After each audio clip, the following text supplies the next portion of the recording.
Hi friends, welcome to our channel. ఈరోజు notification చాలా మంచి నోటిఫికేషన్. ఈ వీడియోని ఎక్కడ స్కిప్ చేయకుండా వీడియోని ఎండ్ వరకు చూడండి. అలాగే ఈ వీడియోకి మినిమం 50 లైక్స్ అయితే కోరుకోవడం జరుగుతుంది. కాబట్టి ప్రతి ఒక్కరు కూడా లైక్ చేయడం మాత్రం మర్చిపోద్దు. లైక్ చేయడం వల్ల నాకు ఎంతో బూస్ట్ అండ్ ఎంకరేజ్మెంట్ ఇచ్చినట్టుగా ఉంటుంది. సో ప్రతి ఒక్కరు కూడా అప్లై చేయడానికి ట్రై చేయండి. అలాగే వెళ్తూ మన ఛానల్ని సబ్స్క్రైబ్ చేసుకోవడం మాత్రం మర్చిపోవద్దు. మీరు నాతో డైరెక్ట్గా కాంటాక్ట్ అవ్వాలంటే డిస్క్రిప్షన్ బాక్స్లో నా వాట్సాప్ ఐడి ఇవ్వడం జరిగింది. అక్కడి నుంచి నాకు డైరెక్ట్గా మెసేజ్ చేయొచ్చు, కనెక్ట్ అవ్వచ్చు. అలాగే నా టెలిగ్రామ్ ఛానల్ని ఫాలో అవ్వండి, ఇన్స్టాగ్రామ్ పేజీని కూడా ఫాలో అవ్వండి, అండ్ ఫేస్బుక్ పేజీని కూడా ఫాలో అయ్యి నన్ను ఎంతో సపోర్ట్ చేస్తారని నేను మనస్ఫూర్తిగా కోరుకుంటున్నాను. ఈరోజు నోటిఫికేషన్ వచ్చేసరికి ఎంటర్ప్రైజెస్ మైండ్స్ ఐఎన్సి కంపెనీ నుంచి ఒక వేకెన్సీ అనేది రావడం జరిగిందనమాట. ఇన్సైడ్ సేల్స్ స్పెషలిస్ట్గా మీరైతే వర్క్ చేయాల్సి ఉంటుంది. ఇండోరు మధ్యప్రదేశ్ అనేసి ఇవ్వడం జరిగింది. అలాగే రిమోట్, అలాగే ఫుల్ టైమ్గా మీరు వర్క్ చేయాల్సి ఉంటుందన్నమాట. ఎటువంటి స్కిల్ లేకపోయినా పర్వాలేదు అనమాట. సో మీకు డైరెక్ట్గా అనేది ట్రైనింగ్ ఇచ్చే జాబ్ అనేది ప్రొవైడ్ చేయడం జరుగుతుంది. సో ఎలా అప్లై చేయాలనేది కూడా వీడియో ఎండ్ వరకు చూస్తే మీకు అర్థమవుతుంది. ఇది 19 hours ఎగో అనేసి ఇవ్వడం జరిగింది. అంటే 19 గంటల క్రితం మాత్రమే ఈ యొక్క వేకెన్సీ అనేది రిలీజ్ చేయడం జరిగింది. ఇప్పటి వరకు అయితే ఓవరాల్గా 100 అప్లికెంట్స్ అయితే వాళ్ళకి వెళ్ళాయి. అంటే 100 మంది అప్లై చేసుకోవడం అనేది జరిగింది అనేసి చెప్పడం జరుగుతుంది. ఇదైతే శివాని నాయుడు గారు మనకి ఈ యొక్క వేకెన్సీ అనేది రిలీజ్ చేయడం జరిగింది. ఇక్కడ చూడొచ్చు, క్లియర్గా మనకి మెన్షన్ చేయడం జరిగింది. అబౌట్ ద జాబ్ అనేసి ఇవ్వడం జరిగింది. జాబ్ టైటిల్ వచ్చేసరికి ఇన్సైడ్ సేల్స్ అనమాట. లీడ్ జనరేషన్ స్పెషలిస్ట్గా మీరైతే వర్క్ చేస్తారు ఎంట్రీ లెవెల్గా. అలాగే లొకేషన్ వచ్చేసరికి ఇండోర్లో ఉంటుంది అనమాట ఈ యొక్క లొకేషన్ అనేది. అలాగే కంపెనీ వచ్చేసరికి ఈ మైండ్స్ అనేసి ఇవ్వడం జరిగింది అనమాట. సో మీరు చూడొచ్చు, ఇక్కడ ఈ మైండ్స్ అనేసి ఇవ్వడం జరిగింది. జాబ్ సమ్మరీ వచ్చేసరికి we're looking for a proactive entry level lead generation specialist to join our inside sales team at E Minds అనేసి ఇవ్వడం జరిగింది. You will be responsible for identify and qualifying potential customers, initiating contact through various channels and supporting the sales team by building a strong pipeline of prospects అనేసి ఇవ్వడం జరిగింది అనమాట. So ఇక్కడ మీరు క్లియర్గా మెన్షన్ చేశారు. ఇవన్నీ కూడా మీకు ఇంపార్టెంట్ అనమాట. జాబ్ సమ్మరీ అయితే ఇదనమాట. ఎంట్రీ లెవెల్గా మీరైతే లీడ్ జనరేషన్ రోల్లో స్పెషలిస్ట్గా మీరైతే వర్క్ చేస్తారనేసి వీళ్ళైతే క్లియర్గా చెప్పడం జరిగింది. కీ రెస్పాన్సిబిలిటీస్ వచ్చేసరికి conduct market research to identify potential ideas అనమాట. సో ఏవైతే మార్కెట్ రీసెర్చ్ ఐడియాస్ ఉంటాయో అవి మీరు గ్యాదర్ చేస్తూ ఉండాలి. అలాగే generate lead through cold calling, అలాగే ఈమెయిల్స్, అలాగే సోషల్ మీడియాపై మీకు అవగాహన అనేది ఉండాలి. Qualify lead based on interest, budget and decision making authority అనేసి కూడా ఇవ్వడం జరిగింది. అలాగే collaborate with sales and marketing turns to refine out reach strategies అనేసి కూడా ఇవ్వడం జరిగింది. అలాగే maintain accurate lead data in CRM software అనేసి ఇవ్వడం జరిగింది. ఓకేనా. కస్టమర్ రిలేషన్షిప్ మేనేజర్గా మీరైతే వర్క్ చేయాల్సి విధంగా ఉండాలన్నమాట. అలాగే analyse lead generation performance and suggested improvements అనేసి కూడా ఇవ్వడం జరిగింది. అలాగే రిక్వైర్మెంట్స్ వచ్చేసరికి ఎడ్యుకేషన్ అనేసి ఇవ్వడం జరిగింది. గ్రాట్యుటీ ఎనీ డిసిప్లిన్ అనేసి ఇవ్వడం జరిగింది. అలాగే strong communication and interpersonal skills అనేసి కూడా ఇవ్వడం జరిగింది. సెల్ఫ్ మోటివేటెడ్గా ఉండే విధంగా ఉండాలి. అలాగే with a goal oriented mind set అనేది మీలో ఉండే విధంగా ఉండాలన్నమాట.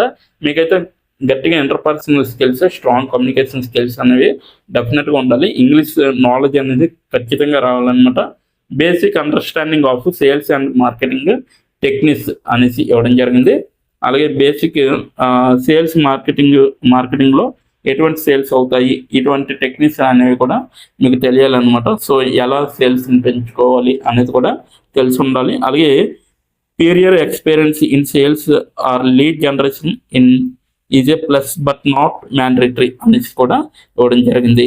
సో మీరైతే ఇక్కడ చూడొచ్చు, ఇదివరకు ఉన్న ఎక్స్పీరియన్స్ అయితే వీళ్ళు అడగట్లేదు. డైరెక్ట్గా మీరు ఫ్రెషర్స్ ఎవరైనా కూడా అప్లై చేసుకోవచ్చు అనమాట. ఓకేనా. శాలరీ వచ్చేసరికి competitive based on experience and qualifications. అలాగే this is a role offers a great opportunity to kick start your career in IT sales with growth potential అనేసి ఇవ్వడం జరిగింది. సో మీకైతే ఈ విధంగా నోటిఫికేషన్ పూర్తి డీటెయిల్స్ వివరించడం జరిగింది. ఇప్పుడు ఎలా అప్లై చేయాలో మనం తెలుసుకుందాం.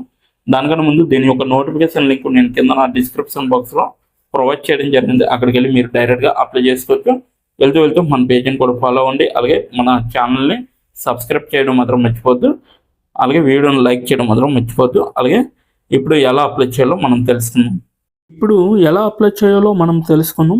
డిస్క్రిప్షన్ బాక్స్లో ఇచ్చిన లింక్ మీరు ఓపెన్ చేయగానే మీకు ఈ విధంగా నోటిఫికేషన్ అనేది ఓపెన్ అవుతుంది. ఇక్కడ మీరు ఈజీ అప్లై పైన క్లిక్ చేస్తే మనకి నెక్స్ట్ పేజీ అనేది ఓపెన్ అవుతుంది.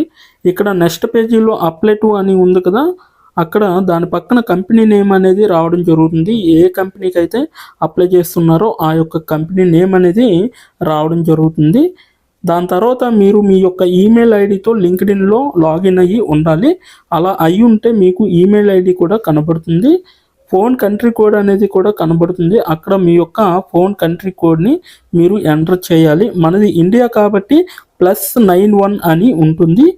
మొబైల్ ఫోన్ నెంబర్ ఉంది కదా, అక్కడ కూడా మీ యొక్క పర్మనెంట్ మొబైల్ నెంబర్ అనేది ఇవ్వాలి. తర్వాత మీరు నెక్స్ట్ అనే ఆప్షన్ పైన క్లిక్ చేయాలి. నెక్స్ట్ పేజీకి తీసుకువెళ్తుంది. ఇక్కడ మీరు మీ యొక్క రెజ్యూమ్ అనేది అప్లోడ్ చేయాలి. డాక్యుమెంట్లో కానీ పీడిఎఫ్లో కానీ రెజ్యూమ్ని అప్లోడ్ చేయాలి. మినిమం రెజ్యూమ్ అనేది 2 MBలో ఉండాలి. అప్లోడ్ చేశాక నెక్స్ట్ అనే ఆప్షన్ పైన క్లిక్ చేయాలి. మనల్ని జాబ్కి కావలసిన కొన్ని క్వశ్చన్స్ అడగడం జరుగుతుంది. అవి ఏమిటంటే, ఇప్పుడు చూడండి, మీరు how many years of work experience అని అడుగుతుంది. ఎక్స్పీరియన్స్ లేకపోతే నో ఎక్స్పీరియన్స్ అనేది మీరు మెన్షన్ చేయాలి. ఎస్ ఆర్ నో అనేది. అది కూడా ఎటువంటి ఎక్స్పీరియన్స్ అవసరం లేదు అని అప్లికేషన్లో మెన్షన్ చేస్తే అప్పుడు మీరు నో ఎక్స్పీరియన్స్ అని టైప్ చేయాలి. ఎక్స్పీరియన్స్ ఉన్నవాళ్ళు కంపెనీ నేము, ఏ కేటగిరీలో వర్క్ చేశారు, కేటగిరీ నేమ్ అనేది ఇవ్వాలి. కంపెనీలో ఎప్పుడైతే జాయిన్ అయ్యారో స్టార్ట్ డేట్ అనేది ఇవ్వాలి. మీరు ఎప్పుడు మానివేశారో అంటే ఆ కంపెనీ నుంచి మీరు ఎప్పుడు లీవ్ అయ్యారో ఎండ్ డేట్ కూడా మీరు ఇవ్వాలి. CTC total package of year అంటే మీకు పర్ ఇయర్కి ఎంత ప్యాకేజ్ వచ్చిందనేది కూడా మీరు మెన్షన్ చేయాలి. ఎక్స్పీరియన్స్ లేని వాళ్ళు company name, starting date, end date, CTC ఇవేమీ ఇవ్వక్కర్లేదన్నమాట. నెక్స్ట్ వన్ చూసుకుంటే, what is your level of proficiency in English అంటే మీకు ఇంగ్లీష్లో ఎంత ప్రావీణ్యం ఉందో వీళ్ళైతే అడగడం జరుగుతుంది. ఎక్సలెంట్ అయితే ఎక్సలెంట్, గుడ్ అయితే గుడ్, యావరేజ్ అయితే యావరేజ్, బిలో యావరేజ్ అయితే బిలో యావరేజ్, ఇలా ఇచ్చిన పాయింట్స్లో ఏవో ఒక ఆప్షన్ని మీరు సెలెక్ట్ చేసుకొని మీరైతే అక్కడ మెన్షన్ చేయాలి. నెక్స్ట్ పాయింట్ చూసుకుంటే, హౌ మచ్ శాలరీ ఎక్స్పెక్టేషన్స్, ఈ కంపెనీ నుంచి మీకు ఎంత శాలరీ కావాలనేది అడగడం జరుగుతుంది. అది కూడా మీరు మెన్షన్ చేయొచ్చు. నెక్స్ట్ పాయింట్ చూసుకుంటే, how did you see this job అంటే మీరు ఈ జాబ్ని ఎక్కడి నుంచి చూసారో అని అడగడం జరిగింది. సో మీరు యూట్యూబ్ అయితే యూట్యూబ్, ఫేస్బుక్ అయితే ఫేస్బుక్, ఇన్స్టాగ్రామ్ అయితే ఇన్స్టాగ్రామ్, లింక్డ్ఇన్ అయితే లింక్డ్ఇన్, నౌకరీ అయితే నౌకరీ. సో ఈ 4 అంటే ఈ 5 రకాలలో మీరు ఎక్కడి నుంచి అయితే ఈ యొక్క జాబ్ పోస్టింగ్ని చూసారో సో అది మీరు మెన్షన్ చేయాలి. నెక్స్ట్ వన్ వచ్చేసరికి మీకు బ్రీఫ్ యువర్ సెల్ఫ్ ఇంట్రడక్షన్ అని ఉంటుంది. అక్కడ మీరు ఒక 5 or 10 లైన్స్ మీకోసం మీరు రాస్తే సరిపోతుందన్నమాట. ఫైనల్గా మీరు సబ్మిట్ యువర్ అప్లికేషన్ ఆప్షన్ పైన క్లిక్ చేస్తే మీ అప్లికేషన్ అనేది కంపెనీ వాళ్ళకి చేరుతుంది. మీ రెజ్యూమ్ని చూసి అలాగే మీ స్కిల్స్ని చూసి మీ డీటెయిల్స్ అన్నీ చూసి డైరెక్ట్గా మిమ్మల్ని కాంటాక్ట్ అవ్వడం అనేది జరుగుతుంది. లేదా మీరు ఇచ్చిన ఈమెయిల్కి ఇంటర్వ్యూ మెయిల్ పంపడం జరుగుతుందన్నమాట. అలాగే మీరు ఎప్పటికప్పుడు మీ యొక్క ఈమెయిల్ని చెక్ చేసుకోవాలి. సో ఇదన్నమాట మొత్తం అప్లై చేయవలసిన ప్రాసెస్. నోటిఫికేషన్ పూర్తి డీటెయిల్స్ చూస్తారు కదా, ఇంకెందుకు ఆలస్యం, వెంటనే అప్లై చేసుకోండి. ప్రతి ఒక్కరు కూడా ఈ నోటిఫికేషన్కి అప్లై చేసుకుంటారని కోరుకుంటున్నాను. ఇప్పటి వరకు ఈ వీడియోని చూసిన ప్రతి ఒక్కరికి చాలా థ్యాంక్స్ ఫర్ వాచింగ్.